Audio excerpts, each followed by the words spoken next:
How does he have to grow here in the second half? The way he'll grow is to, eliminate mistakes, so-called rookie mistakes, like in one time yesterday.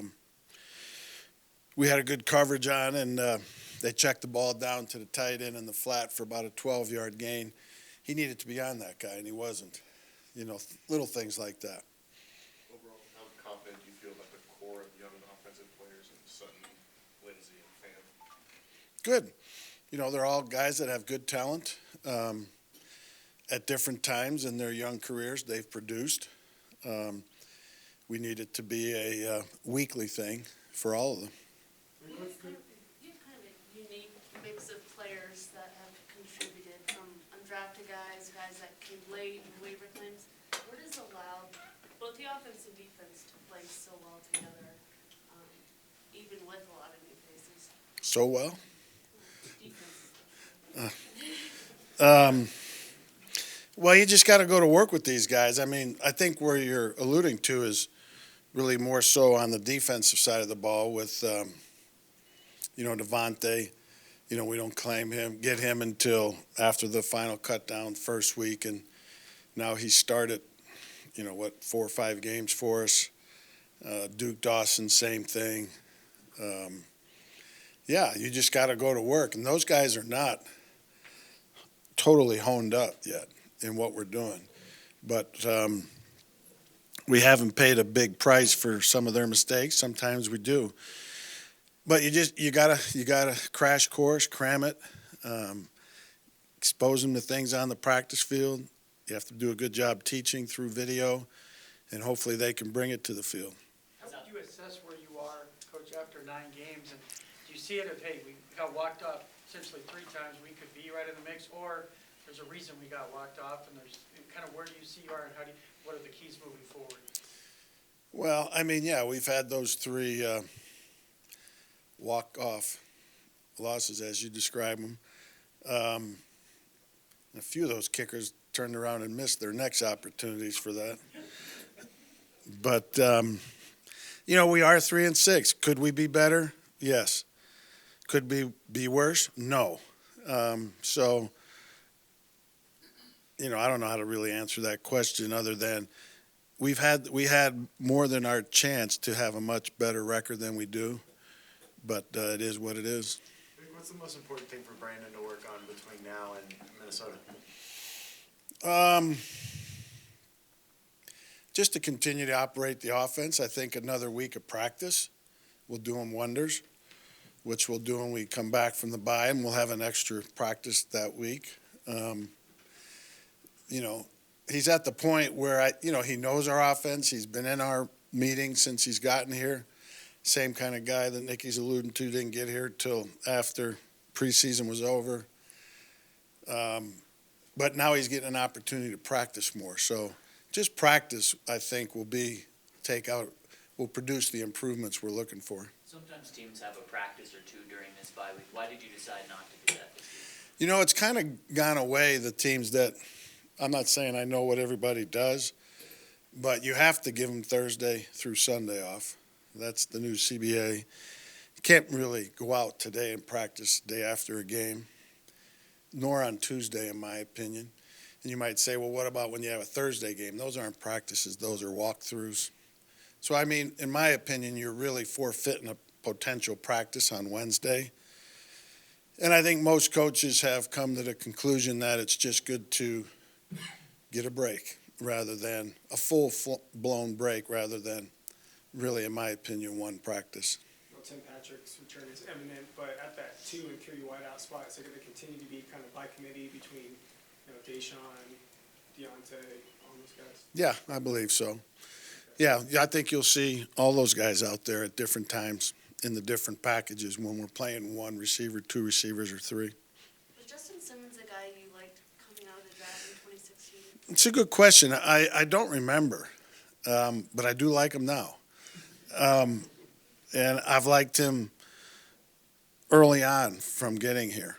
So I do like Justin. I think he's a really good player, and I see a bright future for him in a Broncos uniform. Vic, I know about halfway through the Rocky hockey season. You texted Bud Black and you had visited with him, kind of just like, hey, keep it up through the trying season. Has he reached out to you at all throughout the season, or has that relationship continued? Yes, he has. Got one yesterday after the game from him. Yeah. Congratulations. Yeah, he's, we've stricken up a little friendship there, and he had a rough season, as you guys know, although he's a very high qualified and good manager.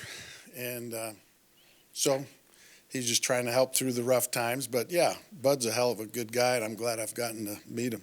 Does Juwan James have a chance to play? I don't know that yet. You decided, is Drew going to come back before Minnesota in terms of starting to practice? Or is that It's still up in the air. Since we're not practicing this week, we don't have to make a decision till next week. Vic, what does Deshaun Hamilton need to do to have a bigger impact for this offense in the second half of the season? Well, yesterday's game was a little unusual. We had those big plays, and we only had in the low 40s of offensive snaps in the game, and we only threw the ball 20 times, and with 12 completions. So there really wasn't a lot of opportunity for a lot of guys, although we got good production out of it. We had, I think it was like 78% of our offense yesterday came in 8 plays. And but to get back to your question, he needs to keep working at it, and hopefully his opportunities will come. Last of the record, your defense has played exceedingly well for basically 5 weeks now.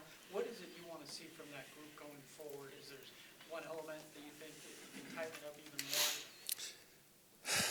Yeah, we just need to, I believe, cover a little bit better at times in one-on-one coverage situations. We didn't have a good day yesterday in the secondary of tackling. The receivers, mainly after they caught the ball. That's been unlike us for the most part. Like to see a little bit more pass rush.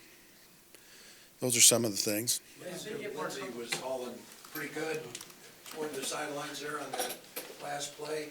Was that something that you reminded him as coaches about staying in bounds, or was that his instinct to get down there? Both. We talk about it a lot. Probably every week we show 1 or 2 clips from around the league where that should be done if it wasn't done. We do remind them every time we go out in a situation like that at the end of the game, 4-minute, 2 stay in bounds. But ultimately, his instinct and knowledge has got to take over, and that was really a hell of a play on his part. After 5 games with Alexander Johnson out there, what do you see in terms of his progress, particularly in the mental assignment side of the game? Good. He's not perfect yet, but he's played really well for us, and he's been a nice shot in the arm for us, and he's really played good. With Noah Fant's success yesterday, especially being a rookie who had struggled early, how much mentally do you think that can help him, the fact that he has now seen the success that he can have again? I think it can. I'm a believer in doing it on the field gives you confidence, not imagining it, not sitting on some Sykes couch, not thinking it. You got to go out and do it. And he did it yesterday. And he's had other times this year where he's done it, albeit inconsistently, as you alluded to. So hopefully this will be a game that can, put him over the top, and at least he knows he can do it. And if a game's not going his way in that regard, he still knows he can do it. And the next play might be the one. Have you ever coached a game defensively where the opposition has the ball that often in plus territory and does that poorly, I guess, in converting in the red zone? And what do you credit to your defense doing so well on your own side of the field? I probably have, but I can't remember one in particular, but there's been a lot of games. Our guys have just played good down there. We've hung in there versus the run, which is important down there.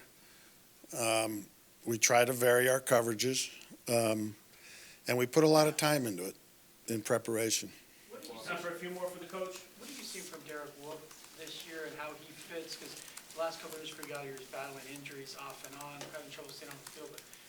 But why is he fitting so well? What do you see when you watch the film? Well, he's a good player, as you guys know. He's had a good career here.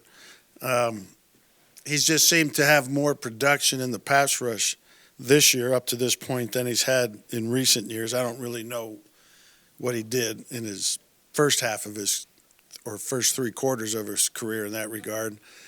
But he does like playing in the system. He has said that, I think, from the start. I think it suits his playing style and ability, and he's done a good job with it. In terms of how you were talking about Noah with the confidence, do you think Garrett Bowles plays that way, and can you get him to play that way? I think Garrett kind of plays with more confidence than you think, and maybe that is warranted. But he didn't play too bad yesterday. Again, he's a young player still, especially in light of his limited background in football before he got here. And it's our job to maximize and make sure we're doing everything possible to develop him. So if the guy has talent, we want to maximize every opportunity to develop it. Last one, Arnie Stapleton. Do you see Corbin kind of taking some more leadership since Emmanuel's trade? Not really. He was a leader before that, and still is. And no, I don't think so. Thank you very much. Okay.